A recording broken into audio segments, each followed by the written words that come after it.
So here we are. This is the major scale, pattern 1. Now this one is in the key of G. This is the G major scale because the note that we're starting on is this root note here with the second finger on the 3rd fret of the thicker string, and this is the note G. Whatever note we put that second finger on becomes the name of the scale, the note name of the scale. We're going to talk about that a little bit more later on. But to start off with, let's actually just play the scale. So on the thicker string, we're going to be going the 3rd fret with the second finger, and then little finger's going to go down in the 5th fret, same string. Then we move over to the 5th string. We're going to be playing the 2nd fret with the 1st finger, the 3rd fret with the 2nd finger, and the 5th fret with the little finger. And we move over to the 4th string, the D string. 1st finger is going to be playing the 2nd fret. 3rd finger is going to be playing the 4th fret. Little finger will play the 5th fret. Same pattern again now on string 3, which is the G string. 1st finger in the 2nd fret. 3rd finger in the 4th fret. Little finger in the 5th fret. Then 2nd finger's going down in the 3rd fret of the 2nd string. Little finger in the 5th fret. Then we move on to the thinner string and we're going to put 1st finger in the 2nd fret, 2nd finger in the 3rd fret, and little finger in the 5th fret. Now if you're very new to playing scales, I'd recommend that you learn to just ascend, that is go up the scale first of all before you try and go back down. Okay, so just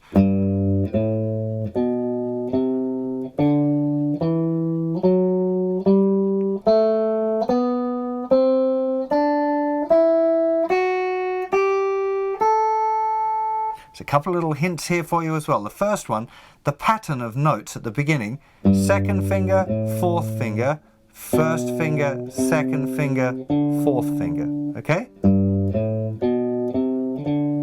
2, 4, 1, 2, 4. That's finger numbers, not frets.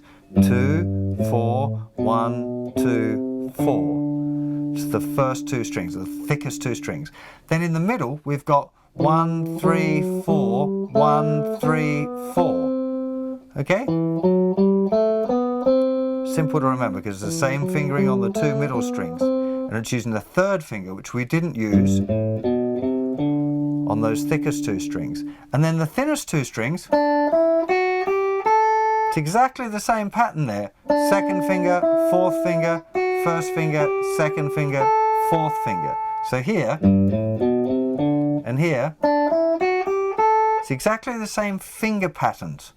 Okay, so 2, 4, 1, 2, 4, 1, 3, 4, 1, 3, 4, and then 2, 4, 1, 2, 4. Okay, you always want to look for little things like that to remember the scale.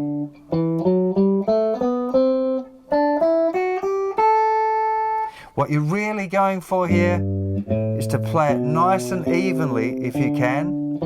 Really, really important that you don't make any mistakes. Okay, really important. Now once you can play it up and you're really confident, it is exactly the same pattern going back down. So we're going to be going 4th finger, 2nd finger, 1st finger, then onto the 2nd string, 4th finger, 2nd finger, onto the 3rd string, little finger, 3rd finger, 1st finger, same pattern again. Now we're going little finger, 2nd finger, 1st finger, little finger, 2nd finger, 1st finger, and then we finish here on the root note. Now this starting and finishing on the root note is really important. Helps you get the sound of the chord in your ear, the G chord. It's a G major scale. We want to hear that it's based around the G. And if you started and finished on this note, it wouldn't quite have the same effect. So again, especially if you're new to doing scales, highly recommend that you start here on the root note.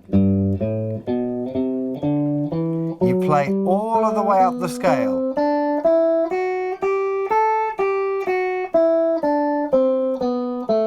Then you play all of the way down the scale as low as it can go, and then back up to the lowest root note, which will be the note that you started on. Okay?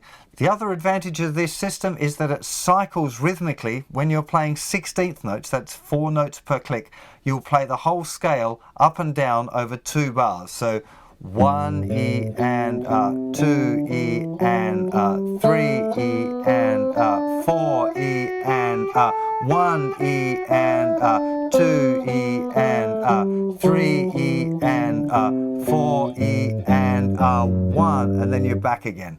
Okay, so when you start playing with the metronome,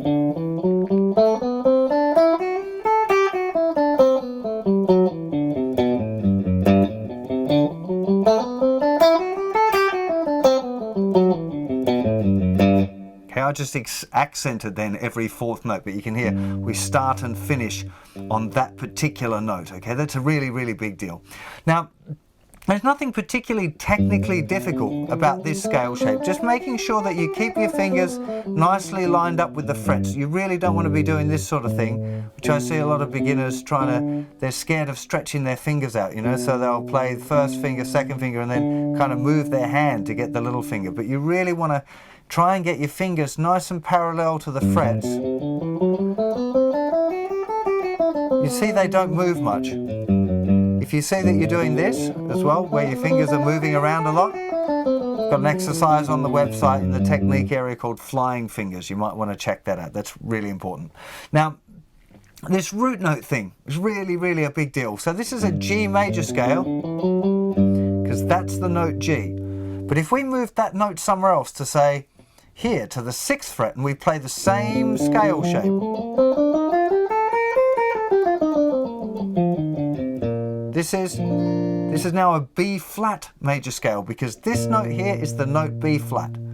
Okay, if we move it to there, to the 5th fret, this is now an A major scale, because this note here is the note A. Really big deal that you understand the importance of this root note, particularly the lowest root note, which is where I think you should be starting and stopping your scales.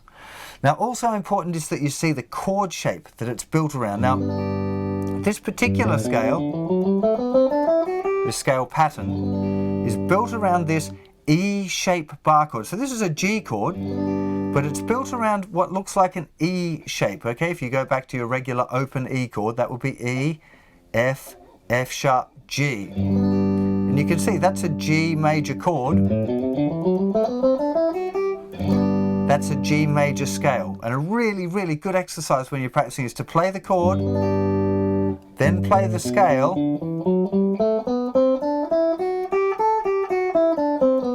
and try and visualize where those chord tones are. Try to see those notes while you're playing. So that note, that note, that note, that note, that note, and that note.